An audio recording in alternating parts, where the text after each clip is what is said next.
Hello everyone. Welcome to my channel. Please subscribe and keep watching more details. General Hospital 2-week spoilers October 27th to November 7th. Willow's desperate plea and Jordan's chaotic fallout. On Monday, October 27th, we've got Laura Spencer, Jeannie Francis, absolutely furious because Drew Kane Quartermaine, Cameron Matheson, threatened to have Rocco Falseroni, Finn Francis Carr, and Danny Morgan, Asher Jared Antonison, arrested.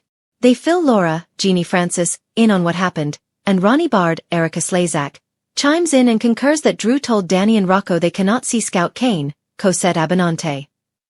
And of course, this is all back to the restraining order situation. Drew keeps pushing Ronnie to sell him the Quartermaine mansion and says, "Name your price." But she may be put off a little bit about the way he's talking to these young men. Curtis Ashford, Donnell Turner, tells Jordan, Tanisha Harper, that she is definitely not the reason that his marriage to Portia Robinson, Brooke Kerr, is over. Well, I think she might be one of the several reasons. Lulu Spencer Alexa Havens-Bruning is upset by news, and I think this is about the conversation she's having with Nathan West, Ryan Pavey, where he revealed that Rocco ate dinner with him and Lisa Labrecht, Kathleen Gotti, and Britt Westbourne Kelly Thibault, who, as we know, Rocco has referred to as Other Mother. But Nathan tells Lulu she probably shouldn't interrogate the kid and advises her to let Rocco tell her he went to dinner with them before she beats him to the punch and calls him out. GH spoilers. Sonny gets bad news.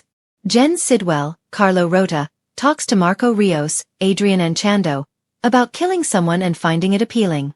Maybe they're talking about Drew, finishing the job that Sidwell started. Or it could be Sonny Corinthos, Maurice Bernard, or somebody else. Nathan is making a promise, and he could be telling Lulu that he will look after Rocco and make sure that he doesn't get in over his head with his sister. Christina Corinthos Davis, Kate Monsey, tells Sonny that he might not like what she needs to tell him, and it's that Alexis Davis, Nancy Lee Grahn, may raise Michael Corinthos, Rory Gibson, name as an alternate suspect in Drew's shooting to get her client, Willow, off. Gio Palmieri, Giovanni Mazza, opens up to Emma Scorpio Drake, Braden Bruner. I think he's going to tell her about his conversation with Lois Cerullo, Rena Sofer, and maybe that he agreed to at least open his mind up about giving Brooke Lynn Quartermaine, Amanda Setton, and Dante Falconeri, Dominic Zamprogna, a shot.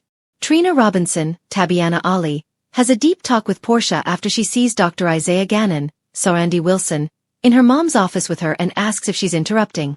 And I do wonder if Portia may tell Trina that she's seeing Isaiah. Maybe. But on the pregnancy thing, I would think maybe not. General Hospital spoilers for Tuesday, October 28th. On Tuesday, October 28th, Ned Quartermaine, Wally Kurth, is trying to reason with Tracy Quartermaine, Jane Elliott, which always seems like a fool's errand. You can't convince that woman of anything. And Ned may be trying to get Tracy to make peace with Ronnie. I do wonder if Ned is going to be like everybody else and believe that Tracy drugged her. Portia reaches out to Ava Jerome, Maura West. They are friends, so Portia may want some advice about her messed-up personal situation. Curtis is left reeling by a revelation, and I wonder if Jordan is going to tell Curtis that Portia is pregnant, even though she doesn't know that for sure at all. Laura is consoling a very upset Curtis up at the hospital on Tuesday. And Nina Reeves, Cynthia Watt-Rose, is playing hardball with somebody, and I'm sure it's in her efforts to try and help Willow. Anna Devane, Finola Hughes, get some answers finally. And I wonder if it's about the 5 poppies. And Jason Morgan, Steve Burton, confronts Carly Corinthos Spencer, Laura Wright. I wonder if he has heard about her fake identity and her visit to Steinmauer to see Valentine Cassadine, James Patrick Stewart. GH spoilers for Wednesday, October 29th.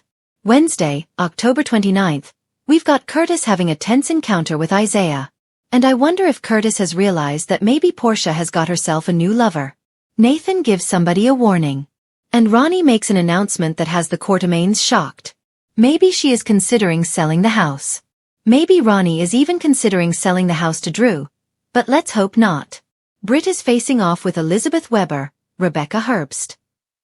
Looks like they have a dust-up over work stuff at General Hospital. And Dante's butting heads with Lulu. This may be about Rocco spending time with Britt. Nathan is somebody they trust, or they trusted years ago. He's been missing, and they still don't know why he's back.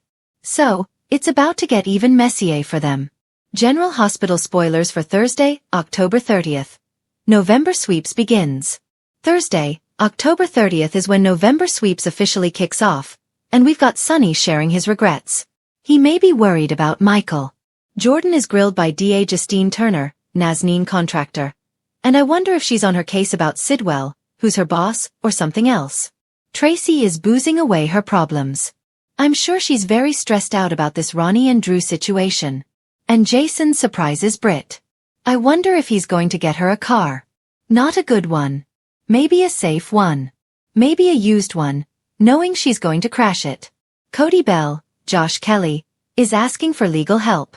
And I wonder if he has questions from Molly Lansing Davis, Kristen Vaganos, about inheritances. Like, I wonder if he's curious about Monica Quartermaines, Leslie Charlson, Will and what happened with Tracy and Ronnie. General Hospital spoilers for Friday, October 31st. Friday, October 31st, Jack Brennan, Chris McKenna, make someone an offer, and Britt gets new orders. Hopefully, it's not going to be forever before we find out who this mystery boss is. Drew is hit with a setback, and hopefully, he's told that he cannot buy the Quartermaine mansion. We'll see. Tracy and Lucy Lynn Herring are sitting around talking about Alan Quartermaine, Stuart Damon, on Friday, and Laura is dismayed about something as the week ends. GH predictions for November 3rd, 7th. Full week of sweeps. Going into the week of November 3rd through the 7th, we have some really interesting stuff because this is our first full week of November sweeps. So, Jacinda Bracken, Paige Herschel, is starting her new job. Now the question is, what role is Michael going to assign her, given the fact that Jacinda was a prostitute? You know, he could find her some work in hospitality or customer service, something where she is in charge of making people happy. Now Jacinda did say that she wanted a real job and she wanted to have a real purpose and not just about to erupt in another emotional storm. And at the center of it all are two women caught between duty, loyalty, and heartbreak. Willow Corinthos finds herself pushed to the edge, while Jordan Ashford's world spirals into chaos as her decision sends shockwaves through the entire town. Both women are forced to face the consequences of choices that will redefine their futures and shake the foundation of everyone around them. Willow's breaking point. After months of holding it all together, Willow Corinthos finally reaches her breaking point this week. She's been the picture of calm, the quiet, nurturing soul trying to rebuild her life after cancer, chaos, and loss. But behind the gentle smile lies a woman carrying unbearable weight. Michael's recent choices, especially his relentless obsession with taking Sonny down, have left Willow feeling abandoned in her own marriage. The man who once stood as her rock has become a stranger, consumed by revenge and betrayal. And when she overhears Michael's tense exchange with Drew about Sonny's latest move, Willow realizes her family is in danger again. Not from outside enemies, but from within their own walls. Willow's desperation grows as she watches her children's lives hang in the balance. She can't bear the thought of Wiley and Amelia growing up in a home poisoned by hate. In a heartbreaking scene, she pleads with Michael to stop his vendetta before it destroys everything they've fought to protect. "Please, Michael," she begs, tears streaking down her face. "You promised me we'd move forward. I can't live like this anymore, watching you become someone you're not." But Michael, blinded by anger towards Sonny, won't back down. His need to control, to punish, to expose, it's consumed him completely. And Willow, realizing she's losing him, makes a desperate choice of her own. She turns to someone unexpected for help. Carly. Carly becomes Willow's confidant. When Willow shows up at Carly's door late one evening, her eyes red and voice trembling, Carly immediately knows something's wrong. Though they've had their fair share of ups and downs, Carly's maternal instincts kick in fast. Willow confesses everything. The fear, the tension, the unbearable loneliness. She admits she can't reach Michael anymore, that the darkness he's fallen into reminds her too much of the Corinthos family curse. Carly, though deeply loyal to her son, realizes the truth. If Michael doesn't let go of this obsession, he'll lose everything that matters. Carly gives Willow tough love, telling her that sometimes love isn't enough if the other person refuses to listen.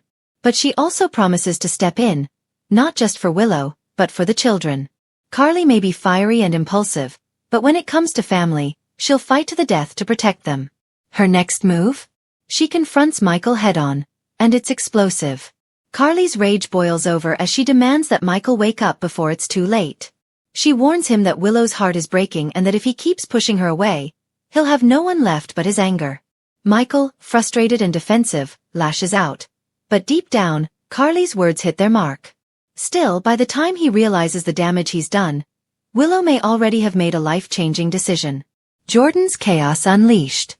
Meanwhile, across town, Police Commissioner Jordan Ashford's career and personal life spiral into chaos after a chain of devastating mistakes. Her professional integrity is being questioned following a botched operation that left several people injured, and one person dead. The fallout from the incident has the entire PCPD under fire, and Jordan finds herself squarely in the crosshairs of a public scandal. The press is merciless, and the mayor's office is demanding answers. To make matters worse, Jordan's closest allies, including Anna Devane, begin to distance themselves, trying to protect their own reputations. But the biggest blow comes when Curtis, still recovering from his own trauma, confronts her about her choices. Curtis has tried to remain understanding, but his patience is wearing thin. Their dynamic, already strained by secrets and half-truths, threatens to collapse completely when he discovers Jordan withheld crucial evidence from the case that could have changed everything. Jordan insists she was protecting the investigation, but Curtis sees it as another betrayal. Another moment where Jordan chose her badge over honesty. "You keep saying you're protecting people," Curtis tells her, his voice low and wounded. "But who's protecting you, Jordan? Or do you even want to be saved anymore?"